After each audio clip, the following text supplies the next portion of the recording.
اس لیے اللہ رب العالمین نے کہا کہ لہم قلوب لا یفقہون بہا ولہم اعین لا یبصرون بہا ولہم آذان لا یسمعون بہا، دل ہیں لیکن آپ اس سے سمجھتے نہیں ہیں، آنکھ ہے لیکن آپ اس سے دیکھتے نہیں ہیں۔ ارے دیکھ تو رہے ہم آنکھ سے، واضح ہے نا، وَلَهُمْ أَعْيُنٌ لَا يُبْصِرُونَ بِهَا، اللہ کہہ رہا ہے کہ آنکھیں تو ہیں لیکن آپ اس سے دیکھتے نہیں ہیں۔ اللہ رب العالمین جو چیز آپ کو دکھانا چاہ رہا ہے، جس چیز کو دیکھنے کا اللہ نے حکم دیا ہے، وہ چیز ہم نہیں دیکھ رہے ہیں، اس لیے اللہ نے کہا کہ آنکھ تو اللہ نے دی ہے، ہم نے آنکھ دی ہے بندے، لیکن تو اس سے دیکھتا وہ چیز نہیں جو چیز میں تم کو دیکھنے کے لیے کہہ رہا ہوں۔ وَلَهُمْ آذَانٌ لَا يَسْمَعُونَ بِهَا، اللہ نے کان تو دی ہے، اللہ کہہ رہا ہے کہ اس سے سنتے نہیں۔ کیا ہم بہرے ہیں؟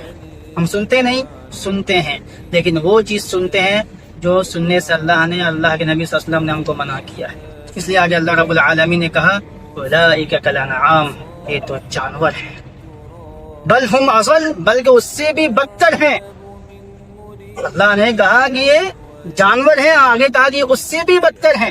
جانور کو ایک مرتبہ کہا جاتا ہے جب جو اس کا چرواہا جو ہوتا ہے وہ اس کو جب ایک آواز دیتا ہے، ایک راستہ دکھاتا ہے تو اس کو سن کے اس راستے پہ چل دیتے ہیں۔ یہاں پہ اللہ رب العالمین اپنے بندوں کو ایک راستہ دکھا رہا ہے، ایک ندا دے رہا ہے، ایک آواز دے رہا ہے اللہ رب العالمین، پھر بھی بندے اس راستے پہ چلنے کو تیار نہیں ہیں۔ میرے بھائیو، اللہ رب العالمین اس آنکھ کے تعلق سے اگر آپ سے سوال کر لیا کہ بندے تجھے میں نے جو آنکھیں دی تھی تو نے اس کا کیا استعمال کیا، یقین جانے ہم اس کا حساب نہیں دے پائیں۔